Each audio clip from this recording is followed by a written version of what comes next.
All right, so we're right at 5:30. So I just once again want to tell you guys the technical stuff. So again, if you haven't seen it yet, captioning should be at the bottom of your screen. Just click that CC button if you'd like to get some captioning. We will be using the chat for our Q&A. So as you hear the presentation, if you have questions, feel free to go ahead and put them in the chat throughout, and we'll take a look at those at the end of the presentation. Yes, we are recording this presentation. So if you'd like to watch it again later or share it, this will be posted to our YouTube page, and we will share that with you following, in a couple of days once the presentation is over and we have time to get it uploaded. And with that, I will introduce our director, Grace Robinson. Welcome, everybody. I'm so pleased to have this great group with us online to hear our presentation with Steve Noll. I hope that if you have not been out to Gadsden Arts, following the presentation, you will come see the Clyde Butcher America the Beautiful exhibition before it closes April 3rd. Our curator will tell you more about that. But this presentation is very much in keeping with the theme of that exhibition and one of the interests of that artist, which is conservation and preservation of our natural and wild lands. I'd like to start by asking where you are all coming from. I think Anissa has a poll to launch for you. So take just a moment to answer the poll, and then we'll share the results.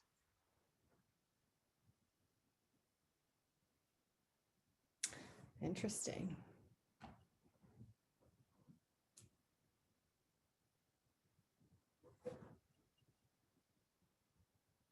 Are you able to see those results, Grace? I can see the results. So far we are spread around Florida quite a bit. It shows 7 from Northwest Florida, 4 from Northeast Florida, 7 from Central Florida, 17 from South Florida, and 4 from out of state so far. And people are still responding. So pretty widely distributed around Florida. And then, as I said, some from out of state. I would like to take a moment to thank our sponsors for supporting this program and our Clyde Butcher exhibition. A special thanks to Florida Humanities, who does so much to work with us and other small nonprofits around Florida to bring quality humanities programming to the public. They really help us take a major exhibition and interpret the humanities content with much more depth to bring it to a lot more people. So thank you for Florida Humanities. I'd also like to thank our exhibition sponsors. Our title sponsor is TrueLeave. Our presenting sponsors are the Florida State University College of Medicine and May Nursery Incorporated. And our contributing sponsors are Russell Rainey DMD and Telquin Electric Cooperative. And they, of course, help us make these programs possible. The last thing I want to mention is, of course, this program is a tie into one of our major exhibitions.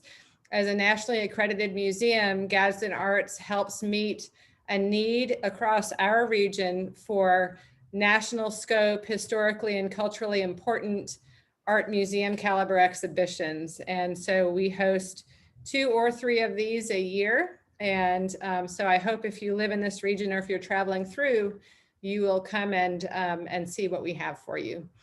With that, I would like to pass on the introduction to Angie, who will talk a little more about the show and introduce our speaker. Good evening. Thank you all for joining us tonight. I'm Angie Berry. I'm the curator at Gadsden Arts. And this is the second in a 3-part Zoom series that are in conjunction with our exhibition, America the Beautiful, which are monumental landscapes by Clyde Butcher. And they're on display now, like Grace said, through April 3rd.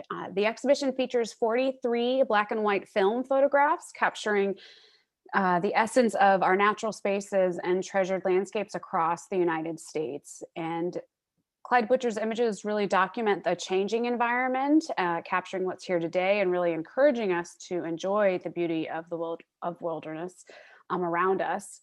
And we do hope if you're able to come and see the exhibit in person. We're open Wednesday through Saturday. There's no reservations required. We do require a mask, and we do limit the number of people in the building. So anytime from 10 a.m. to 5 p.m. Wednesday through Saturday. But if you are not able to visit us in person, we do have some great videos about Clyde and the exhibition on our website.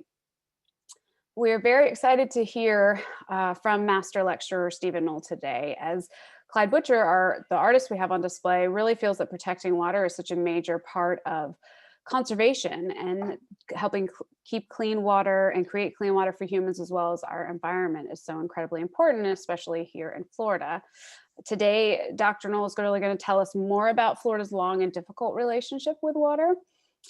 Dr. Noll received his PhD in 1991 in American history from the University of Florida, and he has published 3 books, most recently Ditch of Dreams, The Cross-Florida Barge Canal and the Struggle for Florida's Future, and he continues to work on publishing more books.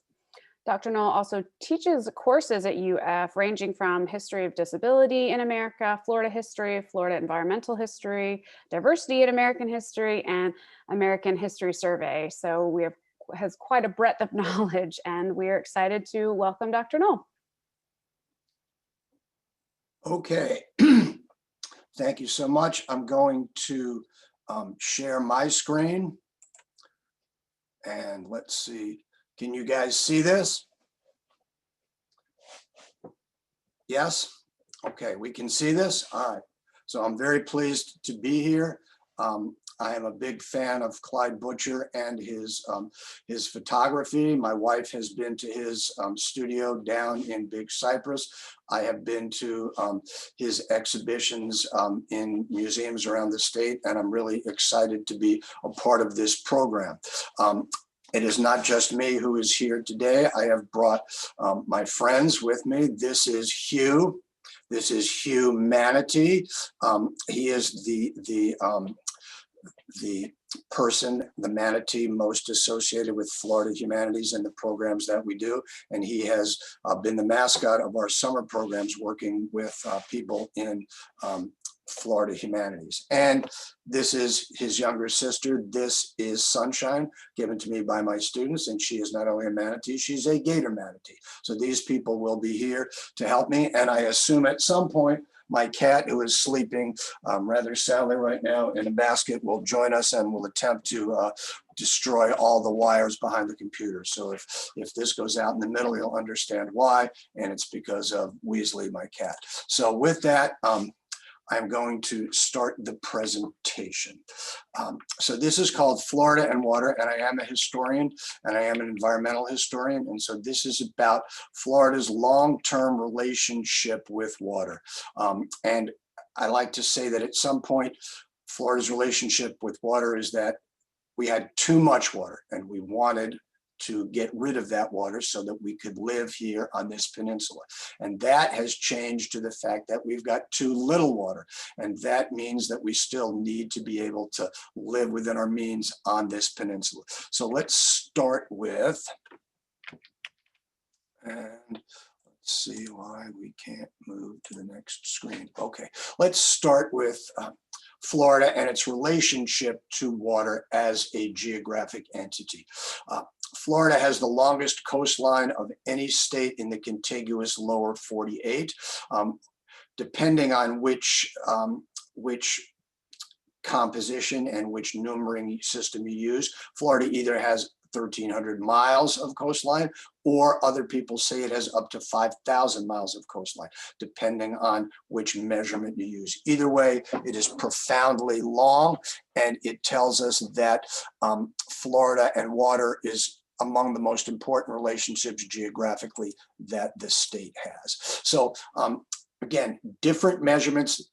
These are measurements of the coastlines, okay? So Florida has, according to this thing, 10 different particular coasts, ranging in the Northeast from the First Coast all the way down the East Coast of the Atlantic, Space Coast, Treasure Coast, Gold Coast, then back around the Keys and all the way around the Gulf of Mexico to the Emerald Coast, right? So if we've got that, we've got another measurement. These are 12. We've got 2 more here. The Fun Coast, which is Daytona and that area, and also the Paradise Coast, which is the area associated with Naples and the Florida Keys. So what this tells us is that Florida has a diverse relationship with water all along the coastline. And the names tell us kind of exactly what we're going to be looking at, all the way from the Emerald Coast on the West Coast through the Fun Coast and the Space Coast. So all these allow us to participate and look at what we're doing. So Florida also obviously is a land-based peninsula, a peninsula that is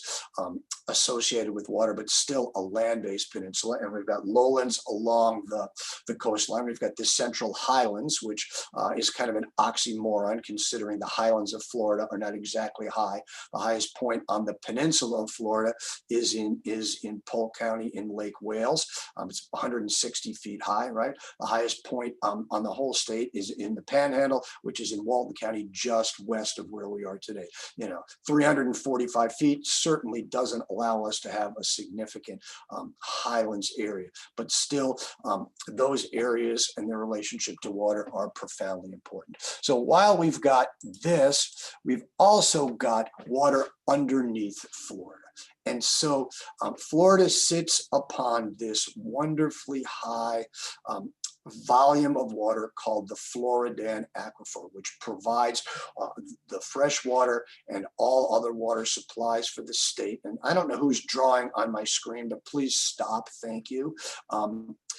Provides the water for Florida and much of Georgia, some of Alabama and South Carolina as well. It is among the two largest aquifers in the nation, along with the Ogallala one in the Midwest. And this aquifer has only been discovered and named in the 1930s. So even though we've been sitting on this for generations, it's only been named, and why it's named the Floridan Aquifer as opposed to the Floridian or the Florida, I'm not sure. Maybe some guy named Dan at UF named it, but it's the Floridan Aquifer, and it is underneath Florida, which sits basically on a bed of permeable limestone.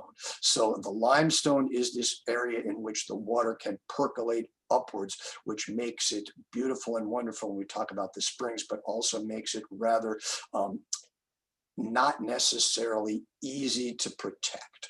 So as we see here, this is the productive aquifer. You can see how big it is, again, taking up all these areas. And most of Florida gets their drinking water from this.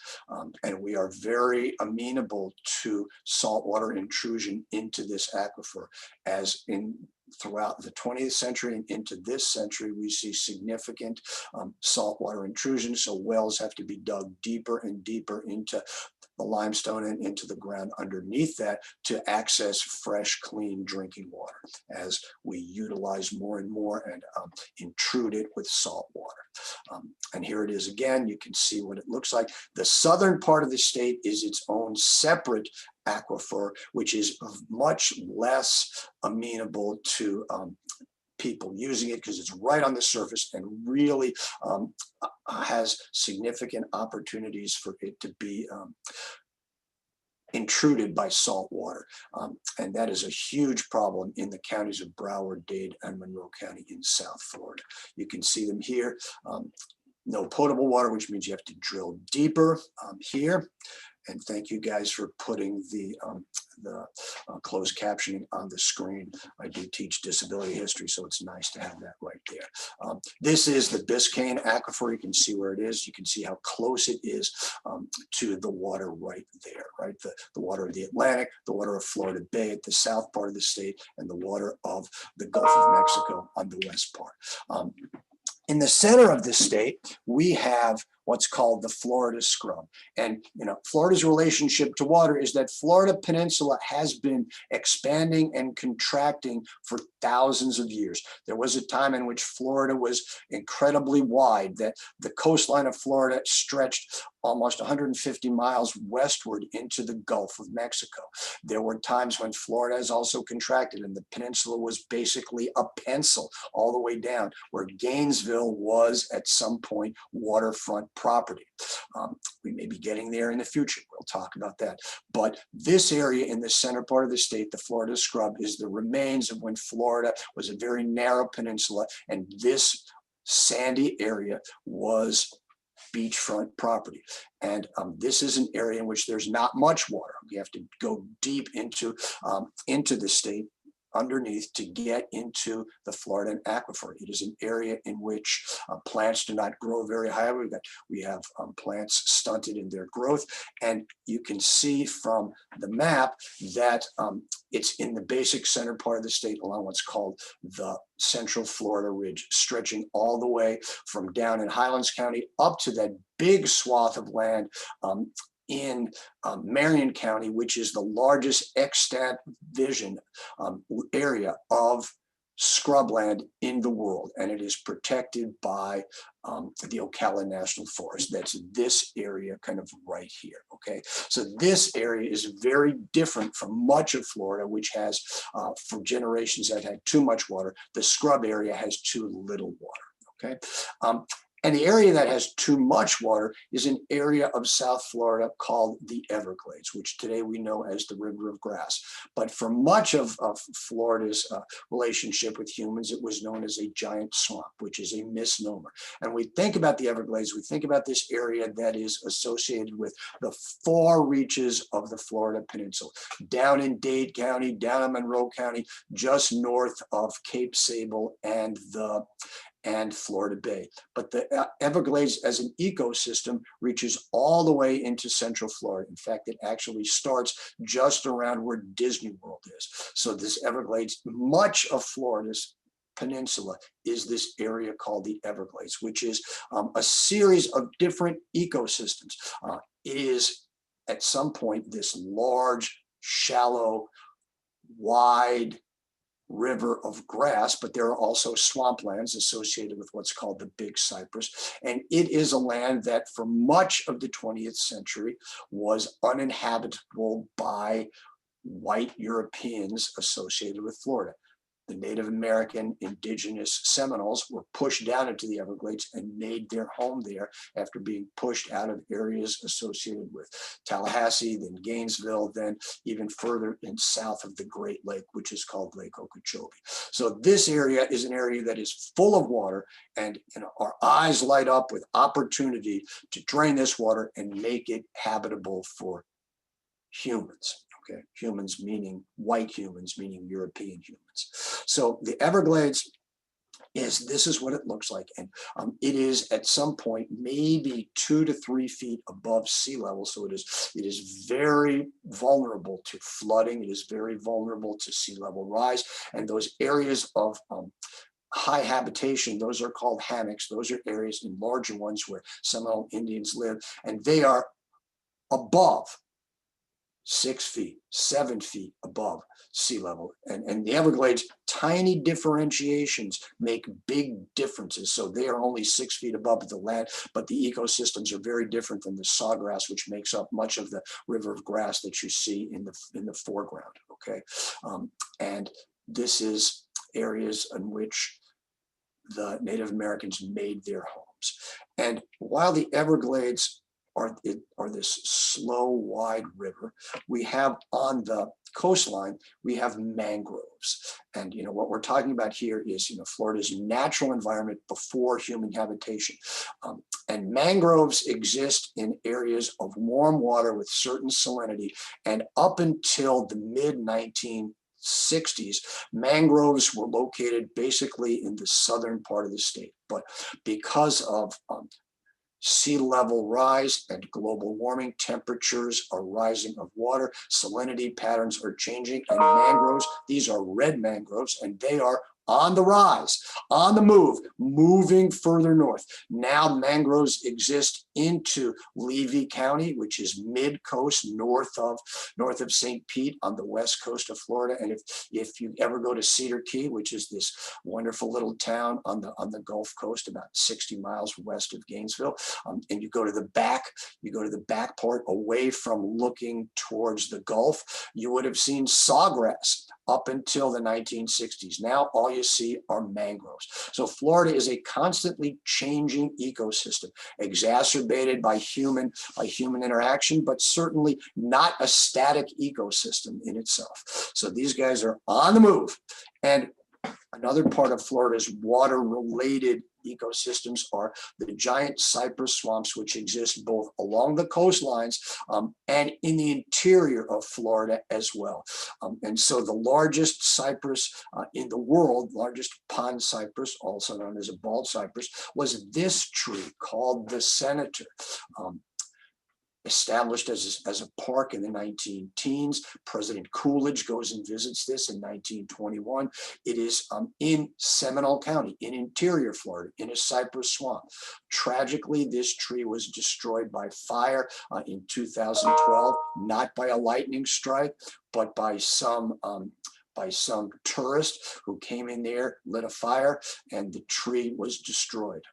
Amazingly, arborists from the University of Florida, from IFAS, have gotten some from DNA from the tree, and they're attempting to clone this thing now. But since it's 3,500 years old, we will not be able to see its full height until 3,500 more years. So interesting story of what's going on here in the relationship of human and their destructive nature within the environment.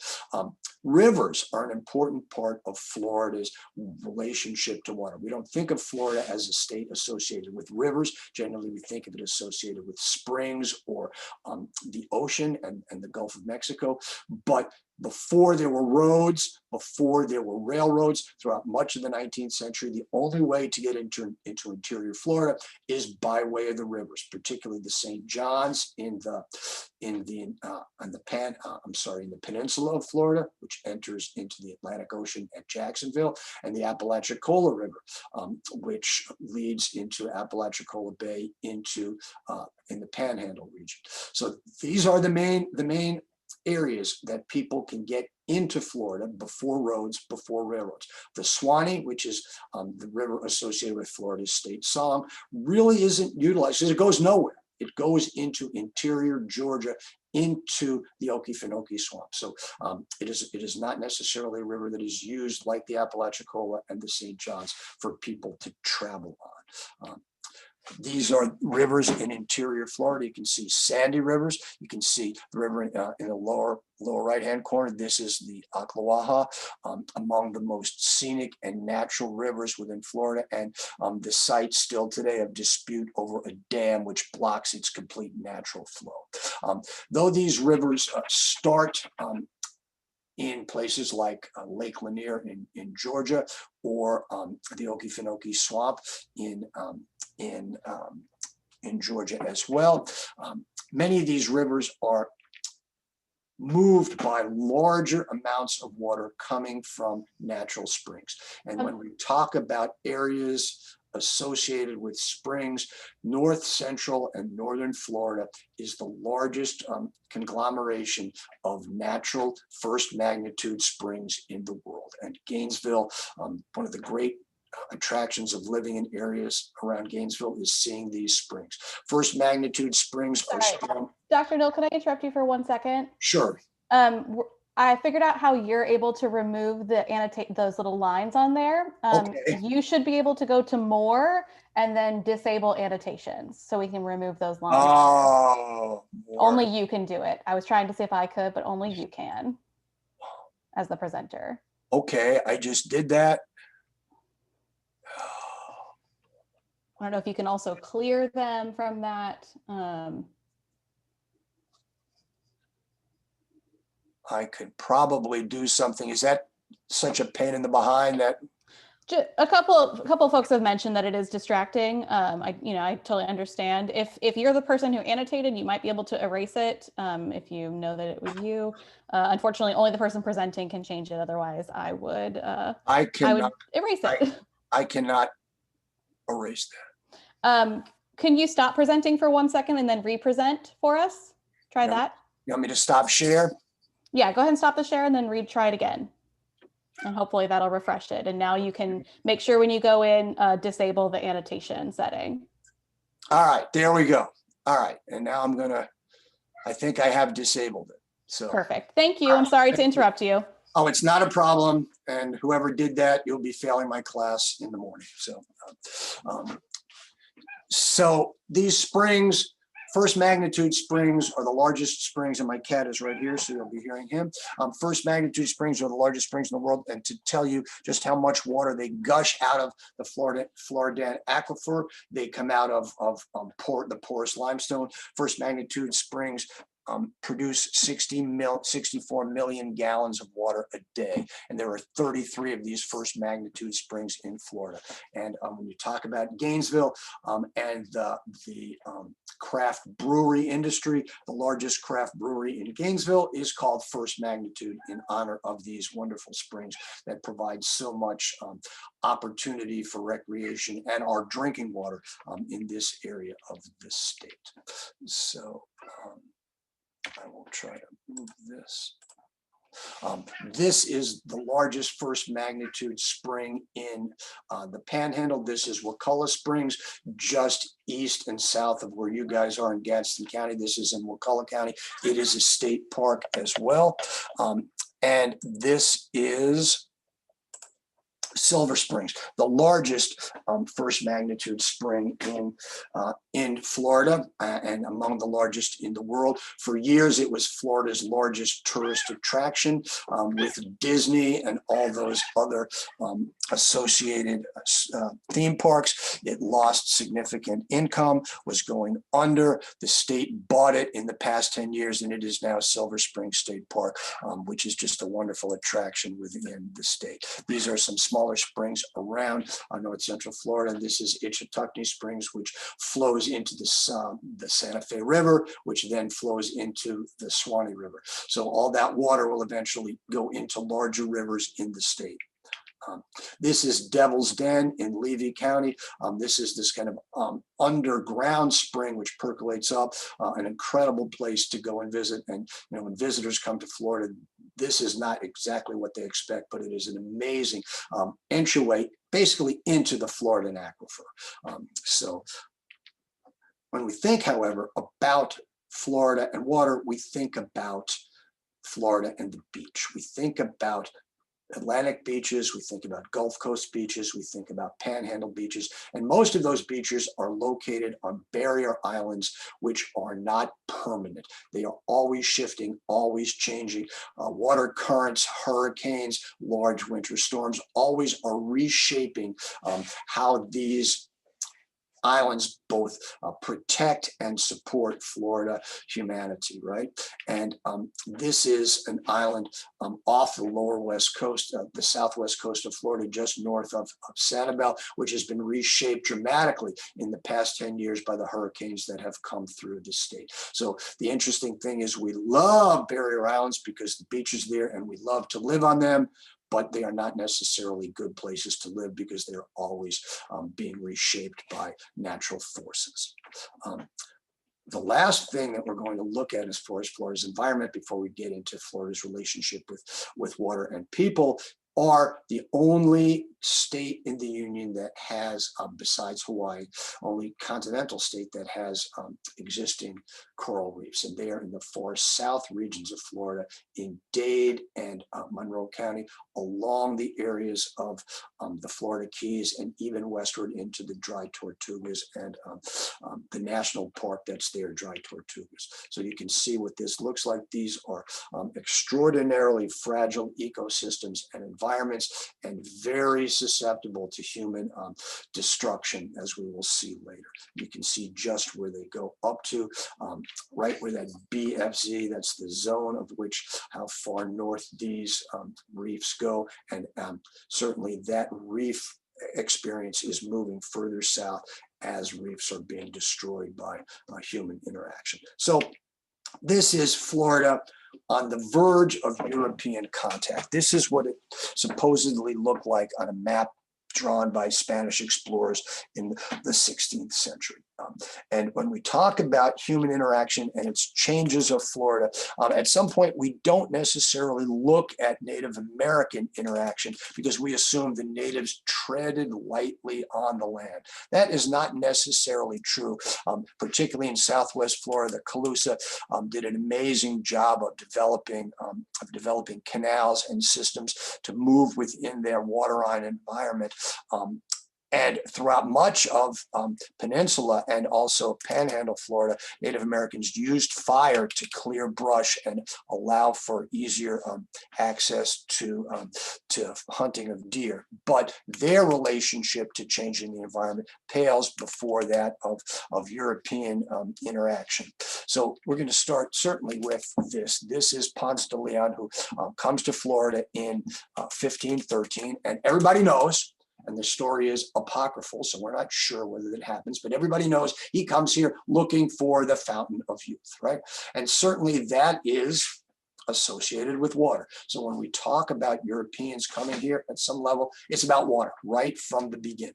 He certainly doesn't find it, but many of the springs that are still in existence, people look at them as fountains of regeneration. So at some point, maybe Ponce de Leon does not find the fountain of youth, but other Europeans later on find that as well. So the Spanish and the English and then the Spanish again settle Florida.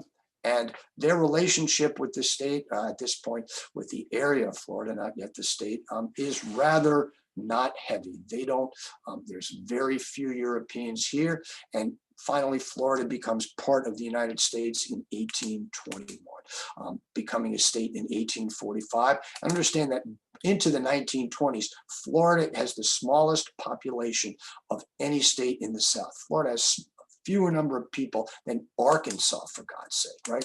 So the relationship between people and Florida at this point is not significant. They are not making great changes to the state. And water is, as we talked about before, the key way of people getting around. This is a steamboat on the St. Johns River in the 1860s. The St. Johns River, the main passageway into the state of Florida, into the interior of the state, because it connects with the Atlantic Ocean in Jacksonville. And we all know the St. Johns River flows north. So the major city in interior Florida is Sanford, not Orlando. It's Sanford because Sanford is at the head of navigation of the St. Johns River, connecting to the rest of the country via water. And so boats travel down the St. Johns, which is up the St. Johns because it flows northward from Jacksonville all the way into Sanford.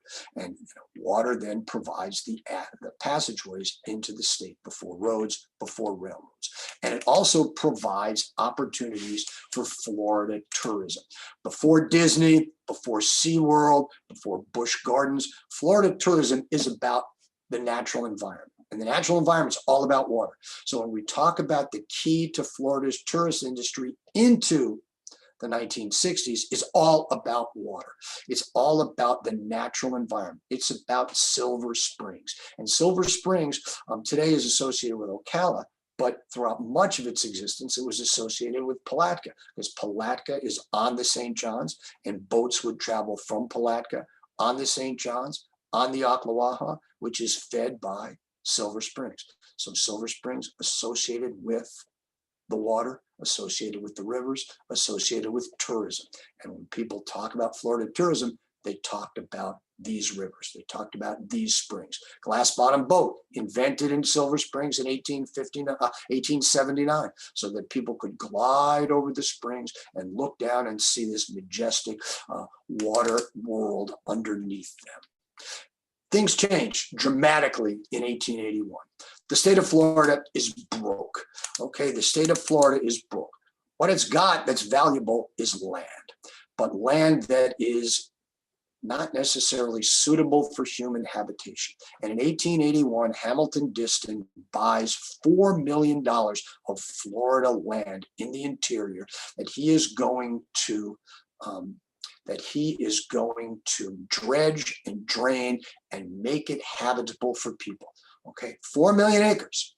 He pays $1 million for 4 million acres. He's a northern entrepreneur. He runs a saw factory in Philadelphia, and he sees opportunity in Florida, just like so many people. A quarter an acre. He's going to dredge and dig and build canals to make this land habitable, land around Lake Okeechobee, profoundly reshaping the environment of Florida and changing it forever. Okay. He manages to drain 270,000 acres, which we think is a lot, right? But understand, it's not a lot when you consider he bought 4 million acres. So at some level, he's a failure. He goes back home to Philadelphia.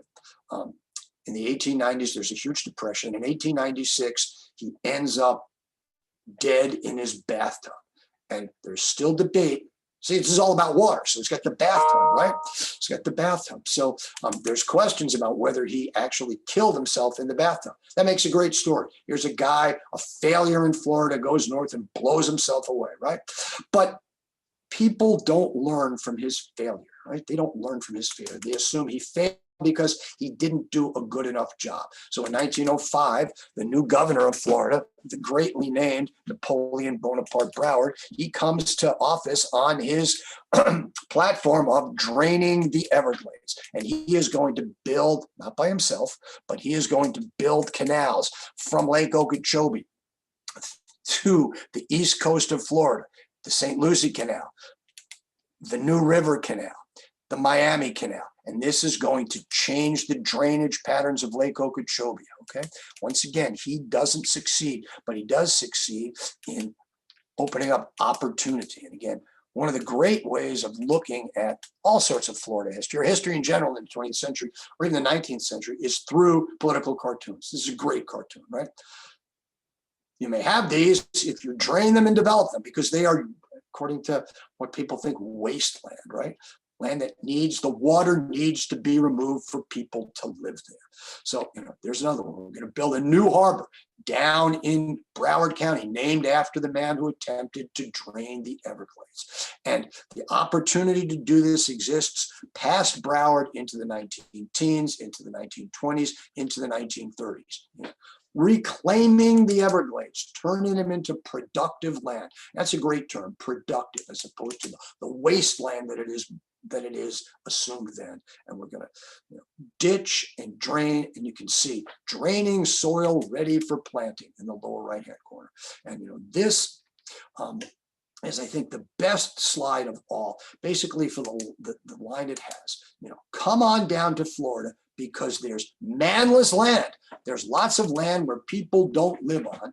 For the landless man, I guess women don't count here, right? For the landless man, and the landless man are all those people up north who are looking for places to live. Cheap land in Florida, right? You can come down here, but in order to live here, what do we have to do? We have to ditch, drain, get rid of all that water so that people can live here, right? And so, much of what's happening in the time period in the first half of the 20th century is this stuff.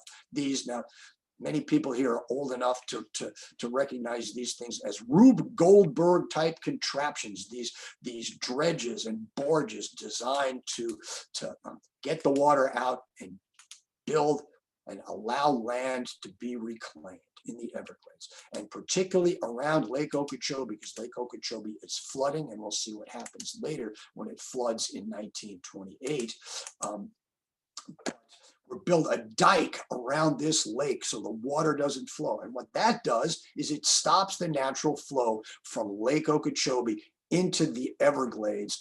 And at some point, the Everglades become starved for water. But we're doing this, we're reshaping the environment, we're reshaping Lake Okeechobee and making the land around it habitable so that it is not susceptible to these huge floods. And here we are again, Hoover Dike. And I've been to Lake Okeechobee, and I wanted to see the lake. You can't see the lake because the dike is so high. You cannot see the lake from its boundaries, which is just incredible.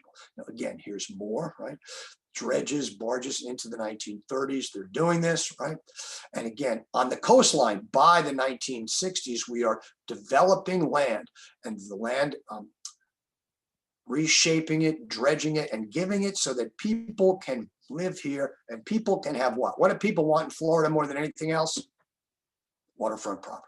And so this is what we're doing. We're reshaping the environment so that everybody can have their plot of the Florida dream, right? 1947 is this really important year regarding Florida and water. 3 things happen. Number one, Everglades National Park is established. You can see Harry Truman coming down here, right?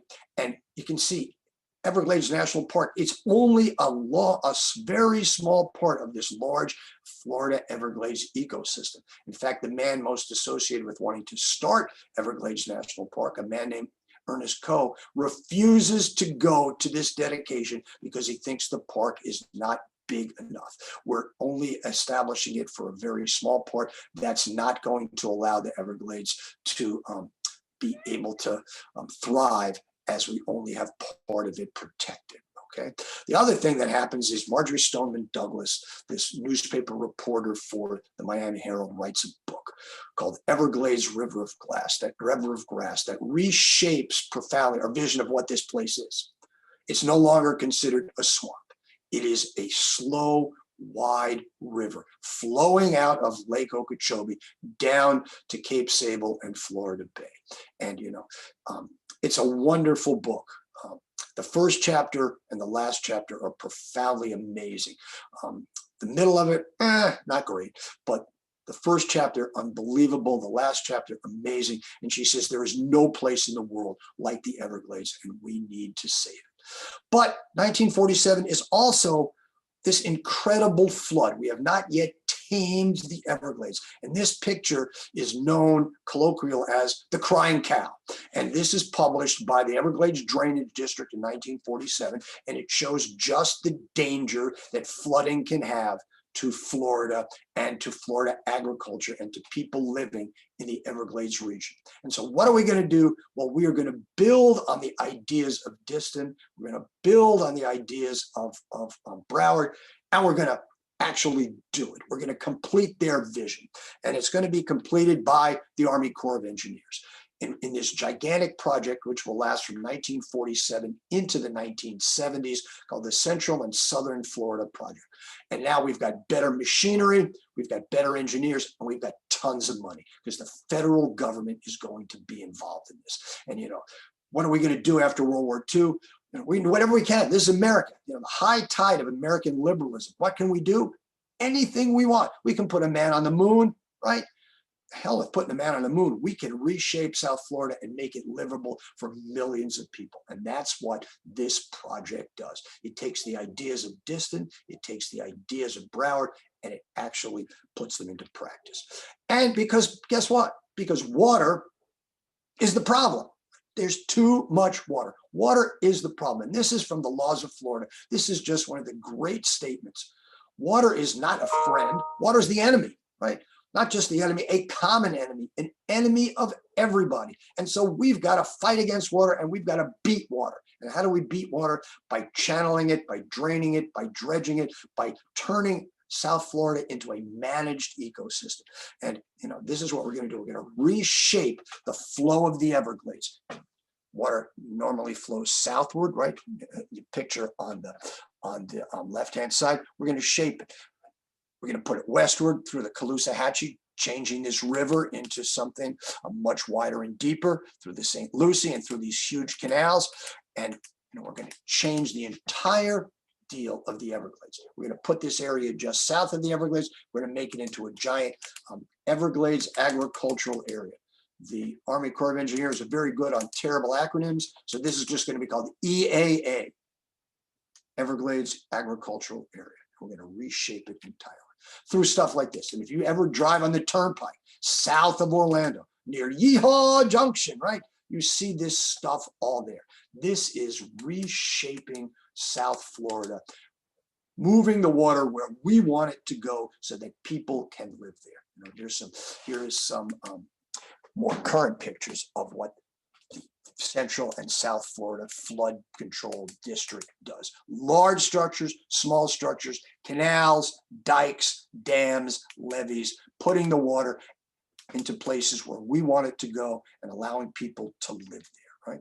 And the EAA associated with places like Clewiston, south of the lake, among the largest sugar producing regions in the world, particularly after 1960, when we no longer can utilize the sugar from Cuba because of Castro, and United States Sugar, the big player south of the lake, okay? And Clewiston, and normally I just ask people, Clewiston's nickname, America's sweetest town.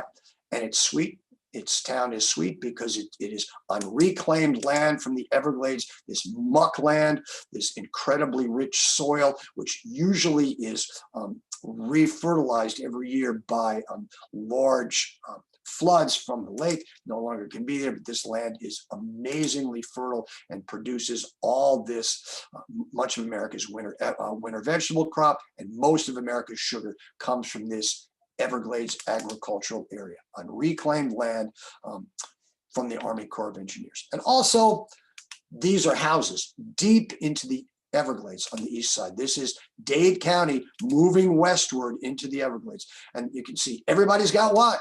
Waterfront property. This is all on land which 20 years before was that river of grass, okay? And this is interesting. This is Miami Lakes, okay? This huge planned community in western Dade County, owned and developed by the Graham family, which is interesting because from the Graham family, we have Governor Bob Graham, Senator Bob Graham, one of the leading advocates for protecting the Everglades, the most important environmental governor in Florida history. But yet, this land was developed by his family into the Everglades, which tells us this is a complicated story, right? This is a complicated story. In 1968, if anybody's been to Miami Airport, they realize how problematic that place is. It's too small. It's stuck in a terrible region. So what are we going to do? We are going to build a gigantic jetport in the middle of the Everglades. We're going to clear land. We're going to build this place. And again, if you people are as old as me, you remember the SST, the supersonic transports, which flew across the Atlantic in like an hour, right? The Concorde. This thing is going to be big enough for those planes to land. It's going to be 60 miles from Miami. And because this is Florida, it's going to be connected to Miami by, of course, the monorail, Disney, right? Everybody's on board with this thing. It's wonderful. We're going to build this thing. And then environmentalists say, let's not do this. We're going to destroy the Everglades, what's left of the Everglades. And for environmentalists to really take up the standard of stopping this jetport. And amazingly, they do. One of the largest environmental projects started by the federal government that stopped. Luna Leopold, son of Aldo Leopold, the man who basically invents the science of ecology. Joe Browder, who's a TV news guy, who's broadcasting this stuff and says, oh my God, I'm not doing enough to save the story. I'm going to quit my job and I'm going to fight against building this thing. Nat Reed, who's Florida's first environmental secretary in the state government, and Marjorie Stoneman Douglas, who writes the book and becomes an activist at 70 to stop. And they stop it. It's amazing. And they develop in this area a national preserve. Big Cypress. And when we talk about Big Cypress Preserve, where Clyde Butcher does much of his amazing work in Florida is in Big Cypress, okay? And here he is in Big Cypress. This is the area that would have been destroyed by that airport, okay? So Clyde Butcher's work associated with many of the things that we're talking about today. This is what happens. Historic flow, you can see it, how it flows. The current flow, that's how it flows today, much of it east and west. The Everglades starving for water. And today we're trying to reshape it so that we can get it back to its historic flow. But the problem is there are millions of people living there. So we have to balance all those stakeholders and how to fix the Everglades, okay? And again, this is examples of what we're doing to the Everglades, dredging and draining and attempting to reshape it. And this is the agricultural area, right? This is the area south of the lake. As we see, you can see the canals, all four of those canals going out of the lake, and that area in whatever the hell color that is. Camel, I don't know what color that is, but that's among the richest agricultural land in the world. And the last part of this huge project that's completed in 1972 tells us the ecosystem of the Everglades, north of Lake Okeechobee, all the way into Osceola County and around Kissimmee. We're taking this twisting, turning, wonderful natural river called the Kissimmee River, and we dredge it and drain it and turn it into a canal that the Army Corps of Engineers calls C-38. Okay, so it cost $2 million, completed in the 1970s, to fix this. Flood control, protection. Again, the flow of water into Lake Okeechobee is significantly reduced by this project. So again, another way that the lake will be reduced in flow, another way that the Everglades will be starved for water. Okay, so keep it in your mind. This cost $2 million to turn this into this. Okay. So just think about that as we talk, because something else is going to happen. We also attempt twice in the 20th century to use water to transect the Florida Peninsula. We're going to build a canal across the state from Jacksonville on the East Coast to Yankeetown on the West Coast, allowing 3 days worth of savings to travel from the East Coast in the Atlantic Ocean to the West Coast and the Gulf of Mexico. Started as a ship canal in the 1930s, stopped because of fear of saltwater intrusion, started again as a barge canal with locks and dams in the 1960s, and ended in 1970 by virtue of concerns about the Florida environment and protecting the Ocklawaha River. So this is what the Army Corps of Engineers does to natural Florida. As you can see, not exactly a place you want to come and bring your family to enjoy Florida's natural environment. This is what it looks like. The picture on the left is the first mile off the St. Johns River. The picture on the right is into the Gulf of Mexico. In 1971, it is stopped by executive order by Richard Nixon. Among the 2 largest projects ever stopped that the federal government started. Both of them in Florida, both of them significantly associated with water. And this canal was stopped, a third finished, and still the remains of it, the dam on the Ocklawaha, provides significant battles even today. This is, when we see this machine here, this is the crusher crawler, this machine cutting trees down. This is what these trees look like today. This is the dead forest of the Ocklawaha River. Again, not exactly what you want to look like. And this is a lake behind a dam on the river. And because it's naturally not real, managed by people, every 4 years, we have to lower the level of the lake so that it can breathe, as it were, and the water will be able to not be atrophied. So this is what happens every 4 years. We see this amazing dead forest of trees, and there are springs underneath this lake that we cannot see 90% of the time because the level of the lake is above that. When we lower the level of the lake and draw it down so that the lake or the impoundment or the reservoir can breathe, these springs are revealed. And I have been there. It is among the most amazing things in Florida. This is Cannon Springs. You can get there once every 4 years by boat, and these springs are incredible. This is Margaret Tolbert, an artist. You guys should think about having her paintings there, and she has developed these pictures of what these springs look like when the reservoir is lowered. Within 3 months after this picture, this will all be underwater. And this is a remnant of this cross-Florida barge canal. And people are still fighting to get the dam down. The reservoir will be removed, and these springs will be available all year round, all the time. So these are people that have fought against this. Marjorie Stoneman Douglas fighting against the Everglades jetport, the person most associated with the Everglades. Marjorie Harris Carr, the woman most associated with fighting against the cross-Florida barge canal and the saving of the Ocklawaha River. And Marjorie Kinnan Rawlings, who lives in the Central Florida scrub. Her house is in southeastern Alachua County called Cross Creek. Her book called Cross Creek is an amazing accounting of what it's like to live in this scrub area. And she has this amazing relationship with the land and the water of a Florida that is rapidly rapidly being changed dramatically. She has a chapter in her book, Cross Creek, that I just happen to have right here. And the chapter is called Hyacinth Drift.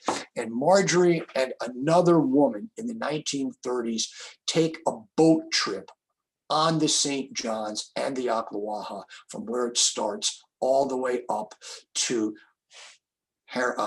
Rawlings House in Cross Creek. It's a remarkable chapter in a remarkable book. Read it. So these three Marjories, not to be confused with Marjorie Taylor Greene, who we don't want to talk about, but these three Marjories are key factors in Florida's relationship with water in the 20th century. And when we talk about Florida's relationship with water, we talk about strange exotic plants brought in by people to change the environment. This is water hyacinth, brought in 1879 as an ornamental, and by the 1880s, you can see what it's done to the St. Johns River, covering it up dramatically. So what do we do to fix this? Well, we either use herbicides, right, or we use exotic fish, which may be worse than the exotic plants. So human relationship is profoundly strange, along with these things that we have brought in to Florida's waters. This is water hyacinth today. This is hydrilla, brought into Florida from South America in the 1960s. You can see just how much of Florida water is covered by hydrilla, right? And again, how do we get rid of it? We either use herbicides or we attempt to bring in other exotics which will eat it, neither of which really do anything. And many of the waters in Florida covered with this exotic plant. And then we've got hurricanes, right? Hurricanes have been a problem in Florida forever, but without a lot of people, without a lot of infrastructure, without a lot of buildings, not so much a problem. Really a problem in the 20th century. This is the first major destructive hurricane in Florida in the 20th century. This is the 1926 hurricane, the Miami hurricane. Hurricanes aren't named until the 1940s. Hurricanes aren't given male names until the 1970s. But this is the remains of Flagler's Railroad Bridge over parts of Miami at Haulover Cut, destroyed. This is the path of this great hurricane. Basically, it puts an end to the Florida land boom of the 1920s. But Florida boosters are, hurricanes, this is a once in 100-year thing. 2 years later, the Great Palm Beach hurricane, which crosses the state in Palm Beach County and goes across Lake Okeechobee. Huge flooding occurs. Thousands of people die in the agricultural areas south of Lake Okeechobee. This has been discussed and talked about in Zora Neale Hurston's amazing novel, Their Eyes Are Watching God. So this book is incredible. The hurricane actually is a character. I mean, she talks about it as a person. Destructive. And who dies? Poor African-American farm workers, buried in unmarked graves, in wooden caskets, unmarked until the 21st century, telling us the relationship between water and race and the differentiation between how people are treated based on their race and their class. So this hurricane, these two hurricanes changed South Florida dramatically. In light of the 1928 hurricane, we see the dike built completely around Lake Okeechobee. And, hurricanes, not really so much of a problem until the big one hits, Category 5 storm. Hurricane Andrew, 1992, basically destroys South Dade County. If it had hit Miami, as the 1926 hurricane did, it would have been unbelievably catastrophic. As it was, this is pretty awful. Looks like a tornado. All right, unbelievable. And then, this is 2004. All these hurricanes crisscross the state. Ivan, Bonnie, Charlie, Jean, Gainesville, people die as hurricanes hit Gainesville in the middle of the state. I live here, I think I'm 60 miles from either coast. It's not going to hurt, but hurricanes can be destructive forces. Wind knocks trees down, people are killed. This is Hurricane Ivan and what it does to houses built on barrier islands off of Pensacola, telling us, guess what? We don't need to be building there. But in spite of this, 4 years later, these things are rebuilt in spite of the fact that the land has been reshaped, and we're back again ready for business with hurricanes, right? And this is Hurricane Michael. These pictures are taken by the great photographer John Moran. And this tells us this is the hurricane that hits the Panhandle, right? First Cat 5 to hit since the 1935 hurricane. And you can see the results here, and people in the Panhandle still struggling with the remains of Hurricane Michael. And hurricanes have been exacerbated by us building on the coastline. These are houses. Everyone wants this property, waterfront property. This is southeast Florida, right? This is southwest Florida. And you can see people building here in the right-hand side, not yet built on the left. Those mangrove swamps, those areas are protectors for the coastline from hurricanes. When we've got just these houses, much more susceptible to damage. Again, East Coast, building here, you can see building on these lands. East Coast again, this is all land that naturally has not been there. This is reclaimed land from dredging. We built this up, and people are what, 4 feet, maybe 3 feet, maybe above sea level, unbelievably susceptible to storms and eventual sea level rise. And this is on the West Coast, okay, Southwest Coast. Lee County, you can see. Everyone wants waterfront property. And this was wonderful into the first decade of the 21st century when the Great Recession hit, and you have stuff like this. And we build all this waterfront property and only one house is built. So, we destroy the environment and nobody's living there. And certainly we see battles over water with other states as water provides opportunities for recreation, possibilities for drinking, and also for livelihood. And this is the battle over the Apalachicola River and water. And at the mouth of the Apalachicola River is the town of Apalachicola, associated with oyster harvesting. These are pictures of oyster fishermen, oystermen at the turn of the 20th century. And Apalachicola oysters are among the best in the nation, right? And you can see these are oyster fishermen in the last decade using the same techniques that these guys used over 100 years before. But oyster beds are decreasing, and there's all sorts of questions as to why. And salinity of the bay is changing, temperature of the bay is changing, the Deep Horizon oil spill polluted the bay in the first decade of the 21st century. But the real question remains less water flowing down the Apalachicola River, because as you can see, it comes from Atlanta, and Atlanta is a water hog, or if you come from New York like I am, a water hog, right?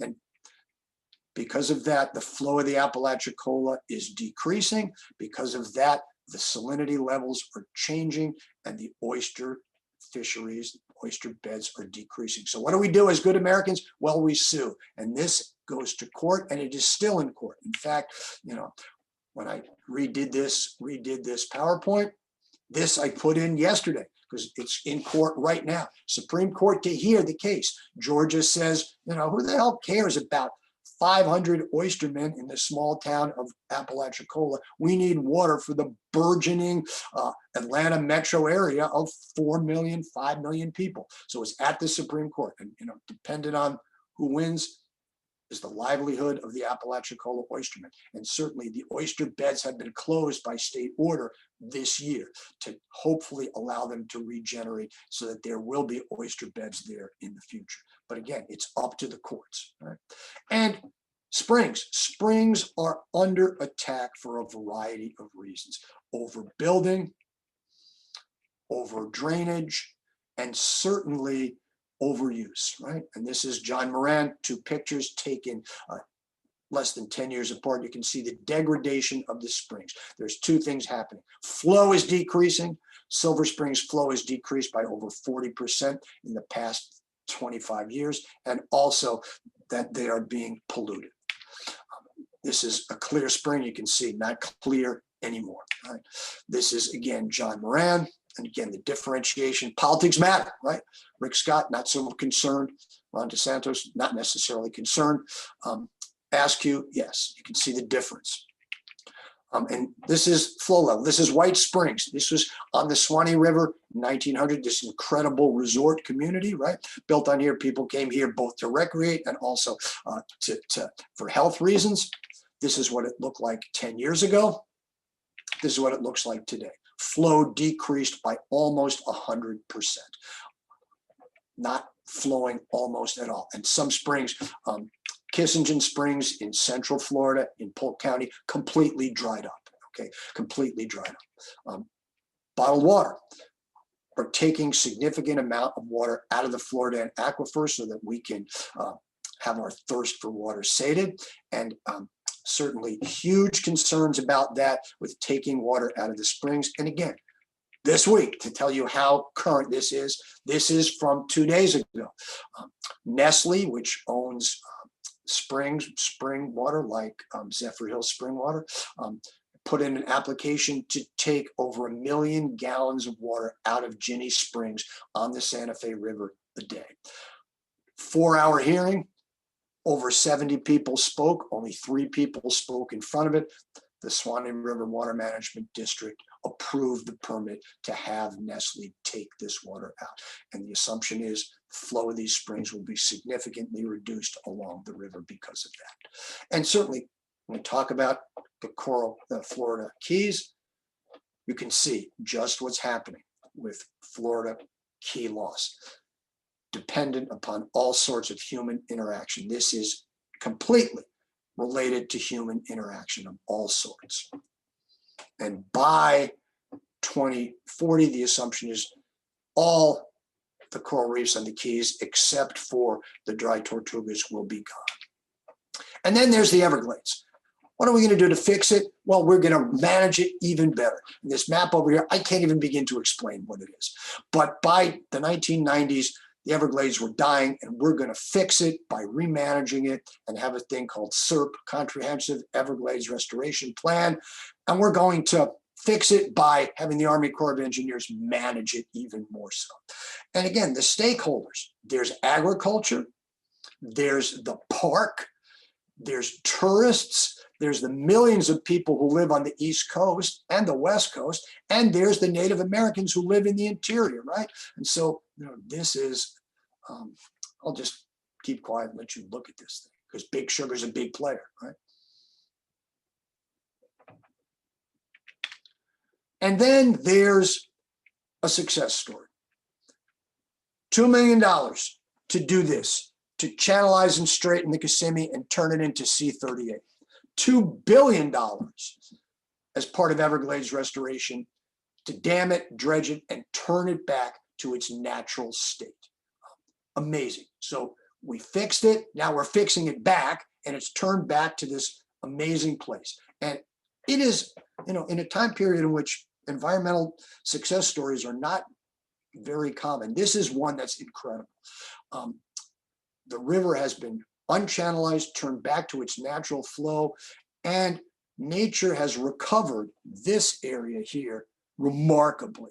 So it is an amazing success story that maybe we can do something to fix what's going on. And this is the Everglades now. This looks incredible, looks natural, looks pristine. And so there are still areas of it that are incredible.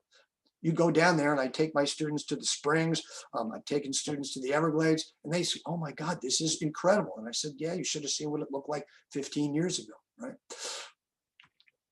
But Florida's waters are imperiled for a variety of reasons, right? Overuse, overpumping, pollution, climate change, and we use water in strange ways. The largest agricultural product of the state of Florida is sod, so that we can have nice lawns. And here we water them, right? And here's this great picture.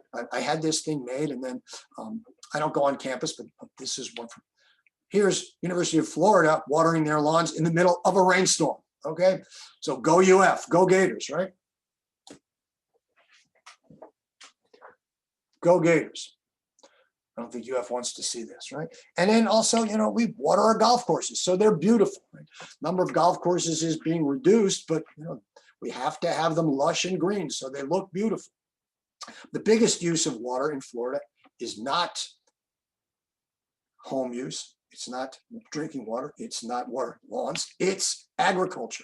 And big agriculture uses water incredibly wastefully. So IFAS and other statewide organizations are working to get big ag to use water more efficiently, not necessarily to stop using water, but to use it more efficiently. Okay. And certainly, within the past 10 years, we've only begun to discover the incredible problems of microplastics that we dump into the water. They're incredibly destructive to sea life out in the Gulf, sea life out into the Atlantic. And these incredible pollution blooms that started in the 1970s, but really came to a fruition in the last decade of the 21st century. And they come about because Lake Okeechobee is high. They're afraid it is going to overflow. The dike built in the 1930s into the 1970s is in danger of being breached. If that happens, catastrophe as a wall of water will flow southward, right? So what do? Well, we pump water eastward into the Atlantic, the St. Lucie Canal and River, westward into the Caloosahatchee and Fort Myers. And we pump this water, which is full of incredible agricultural pollutants, saving the lands around Lake Okeechobee, but incredibly polluting the waters here. You know, you can see just how amazing this is. And this is before. These are pictures taken by John Moran. You see how beautiful. This is Lake Okeechobee in the upper left-hand corner. This is areas around Stewart in the lower right-hand corner. This is what it looks like after these incredible pollution. This water is so thick that birds can walk on it, right? And you know, again, more pictures by John Moran telling us just how awful this is. And tied into this is the notion of red tide, which killed millions of fish along the west coast of Florida in 2018, same year as these. Related, but not the same thing. You know, and the assumption is red tide, oh my God, it's destructive, it's horrible, it's awful, and it's new, right? So going back into the historical record, this is from the Fort Myers paper in 1955 when they had red tide, okay? And the article says red tide dates back to the 1800s. So red tide has been around with fish kills as a naturally occurring phenomenon, but exacerbated by human interaction. So, you know, red tide's there, but made worse by humans and pollution. And certainly we see building on these barrier islands. This is Palm Beach, right? Palm Beach County, you can see within 10 years, these places may be gone. Sea level rise, but also yearly hurricanes. And this is Hurricane Matthew along the coastline in Flagler County, right? A1A washed away.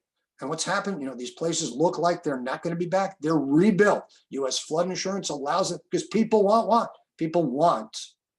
waterfront property. Whether this will be waterfront property or underwater in 20 years is another question. Because the big elephant in the room is the possibility of sea level rise, climate change, global warming, whatever you want to call it. And how are we going to deal with this in areas? These are approximations of what it might look like with the 2 meter sea level rise, right? That's a little over 6 feet, right? Significant. Now, how do we do that? Do we mitigate? Do we build walls? Do we build dikes? Or do we stop it before it happens? We're not sure. And Florida is at some level the most vulnerable to these things happening, right? And certainly South Florida is attempting to prepare for this, right? Here's again what it will look like after sea level rise. And this is John Moran after hurricane, pardon the language, but as Mr. Duckworth, my friend who's in here knows, this is the language that I like more than anything. Could be worse, right? It could be worse. And in spite of all the problems, in spite of all the issues, in spite of all our concerns with water, Floridians still think this. And so I will end with that. Thank you very much. Thank you.